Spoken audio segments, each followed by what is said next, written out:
comment allez-vous? J'espère que tout le monde va bien. C'est encore moi, Fanta, comme toujours, l'artiste américaine ivoirienne. Voilà, je voulais vous parler encore aujourd'hui par rapport à ce qui se passe, parce que l'air est grave, you know.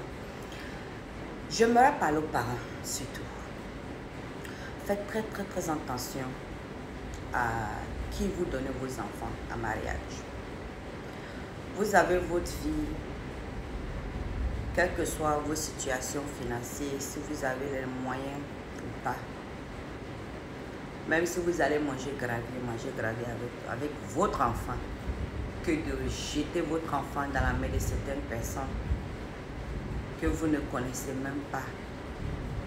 Et vous pensez que c'est des bonnes personnes pour donner votre fille en mariage, n'est-ce pas? Mais très souvent, ce ne sont pas les personnes qu'on pense qu'ils sont. Et on donne nos filles en mariage. Malheureusement, beaucoup de femmes de nos jours souffrent de cela. On vous donne en mariage à un homme qui ne vaut même pas le coup, à qui peut-être vous ne devez même pas vous marier avec. Parce que ce n'est pas tous les hommes qui savent ce que c'est que respecter une femme. Ce n'est pas tous les hommes qui savent respecter une femme. Il y a des hommes qui savent comment respecter une femme, comment il faut s'occuper d'une femme. Mais il y a par contre des hommes qui ne savent pas comment est-ce qu'il faut s'occuper d'une femme. Ils ne connaissent même pas la valeur de la femme. Et de nos jours, c'est malheureux, il y en a beaucoup. Il y a des hommes qui se marient parce que, pour le nom du mariage, pour dire que je me suis mariée, pour montrer à la population, à la société qui se sont mariés. Mais en réalité, ils ne sont pas des hommes mariables. Whatever. C'est mon français, je donnais. Ils ne sont pas mariés. Parce que ils ne savent même pas ce que c'est que le mariage. Ils ne savent même pas comment est-ce qu'il faut respecter une femme d'ailleurs. Ils n'ont pas de respect pour eux-mêmes.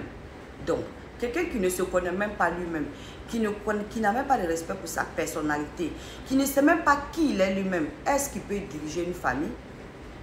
Est-ce qu'il peut respecter la loi d'un mariage? C'est là la question se trouve. On donne nos filles en mariage parce qu'on veut qu'elles se marient. Mais la vérité est-il que tu ne sais même pas dans les bras de quel démon tu as jeté ta fille. C'est important. Je me disais que les histoires de consultation, oh, c'est trop de trucs, mais je pense que c'est important aussi. Souvent, je ne dis pas que j'encourage les gens pour aller chez Marabout, non. Mais c'est une manière de dire que souvent, même s'il faut faire des prières, si tu ne vas pas aller chez Marabout, fais des prières. Fais des prières pour que Dieu te guide. You know? Il faut que tu saches où tu donnes ta fille en fait. Parce qu'il y a trop de cas. Les femmes n'arrivent pas à vous dire. Les femmes s'asseyent sur beaucoup de secrets qu'elles ne vous disent pas. Le mariage qu'on dit mariage là, ce n'est pas aussi ce qu'on croit.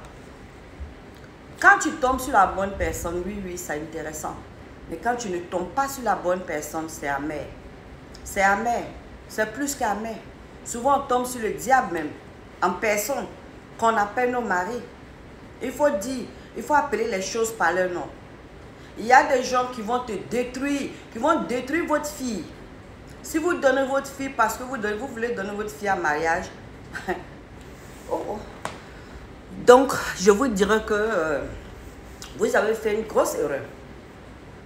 Oui, parce que c'est encore mieux si ma fille n'a rien que moi, je mange mon gravier que je veux manger à ma fille, que de donner ma fille à quelqu'un qui va la manipuler, qui va la maltraiter. Et puis le problème, c'est qu'il ne s'arrête pas sur le physique. Physiquement, on va la maltraiter, oui, ça va, peut-être elle peut se remettre. Mais spirituellement, vous saviez? Est-ce que vous saviez? Spirituellement, on peut détruire ta fille. Parce que l'homme à qui tu as donné ta fille en mariage, il n'est pas celui dont tu crois qu'il est. Parce que il va se lever.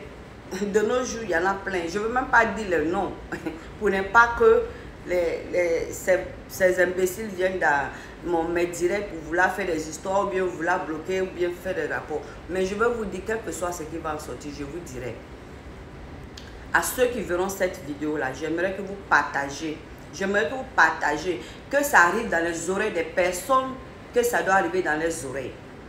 Que nos parents sachent, que si tu aimes ta fille, il ne faut pas la donner en mariage parce que tu vas la donner en mariage.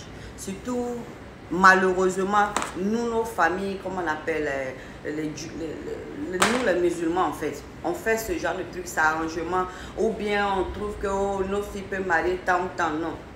C'est encore mieux de laisser ta fille même peut-être même croiser son homme qu'elle-même elle a choisi et venir vous présenter cette personne. Peut-être qu'au moins elle aurait eu la chance de connaître ce homme. Peut-être qu'elle aurait mieux au moins eu la chance de fréquenter ce homme que de prendre quelqu'un pour donner à quelqu'un. Vous ne savez même pas qui est cette personne. Parce que j'ai été victime, je le dirais haut et fort. J'ai été victime, je sais de quoi je parle. Je continue d'être victime, même quand j'ai quitté mon mariage. Je vous dis. Parce qu'il y a des gens, ils n'ont rien dans la tête que fait le mal. Qui n'ont pas Dieu dans leur vie. Il y a des gens, il y a même des familles qui n'ont pas Dieu dans leur vie. Ils disent qu'ils prient. Ils prient Dieu, c'est vrai, d'après eux. Parce que moi, je ne sais pas quel Dieu ils prient. Quand tu pries Dieu, quand tu as la foi en Dieu, il y a des choses qu'on ne fait pas. Il ne suffit pas de s'habiller dans ton boubou pour aller à la mosquée pour dire que tu es musulman, ou bien t'habiller pour aller à l'église que tu es chrétien.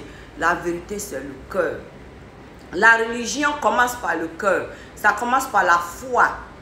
La foi est le plus important. Et notre foi, là, c'est ça qui nous guide. Ce n'est pas tous musulmans qui sont musulmans. Ce n'est pas tous chrétiens qui sont chrétiens. Je m'en fous de ce qu'ils vont dire. Mais la réalité est que ce que je sais, que mon bon Dieu m'a mis dans le cœur, que j'ai appris, que je sais, que le Dieu qui est avec moi, que je prie, que je sais à travers lui que la prière n'est pas seulement suffisante. Tu pries, c'est vrai, mais tu pries avec quelle foi? C'est très important. Tu pries avec quelle foi? Il y a des gens qui prient parce qu'il faut prier. Il y a des gens qui prient oh, si le paradis est parti. Non, je ne parle pas de ces gens de personnes. La prière commence par la foi, le cœur. Il faut être sûr que tu n'es pas une personne qui pense mal des autres. Il faut être sûr que ton cœur est propre. Il faut être sûr que ton cœur est blanc. Il faut être sûr que tu n'as rien contre ton prochain. Il faut être sûr que quand ton voisin ou ta soeur ou ton frère ou je ne sais qui que tu as vu, que tu sais même un inconnu qui a eu un bonheur, que toi tu dois apprécier, être content pour cette personne. C'est ça qu'on appelle, d'abord la religion pour moi c'est ça. C'est ça qu'on appelle avoir la foi. Oui, oui, c'est ça qu'on appelle avoir la foi. First of all. Parce que quand tu as la foi, tu auras la crainte de Dieu. Même si tu vas, ça peut arriver dans les humains, on peut avoir les idées gauches souvent, mais quand tu as la foi en Dieu, tu vas juste te rappeler que tu es sur le mauvais chemin, tu vois un peu, non? Que tu n'aurais pas dû penser mal de telle personne. Tu vas te racheter, tu vas prier le bon Dieu. Sur le champ là même, ça ne va même pas tendre. Peut-être les next quelques minutes qui suivent là, quand tu as une mauvaise pensée qui se croise la tête parce que le diable est partout, tu vas vouloir effacer ça par prière. Et puis quelle que soit ta religion que tu crois, par exemple. Moi, en tant qu'une musulmane, je dirais, tu vas chasser le Satan. Mais quand des chrétiens, ils ont les prières, chacun pour lui. Tu vas dire ce que tu as dit et puis tu vas te blanchir ton cœur, ta foi. Et puis tu vas souhaiter le bonheur à la personne que tu as pensé peut-être mal sur le champ là, de cette personne. C'est comme ça qu'on se repent rapidement en fait, sans truc. Parce qu'on peut penser mal, et nous tous on peut penser mal, on est humains, on peut se sentir jaloux de quelqu'un ou jalouse. C'est normal. Mais quand tu sais sur le champ, te repentir et puis souhaiter le bien sur le champ à cette personne dont tu as pensé mal, ça t'aidera. Blanchis ton cœur, refroidis ton cœur, apprends à t'aimer toi-même. Et je parle aux femmes, apprenons à nous aimer nous-mêmes. C'est bon d'aimer l'homme, mais aime-toi d'abord. Aime ta personne d'abord. Pour ton amour en toi, c'est ainsi que tu pourras apporter cet amour à quelqu'un d'autre. C'est très très important. Donc, ce que je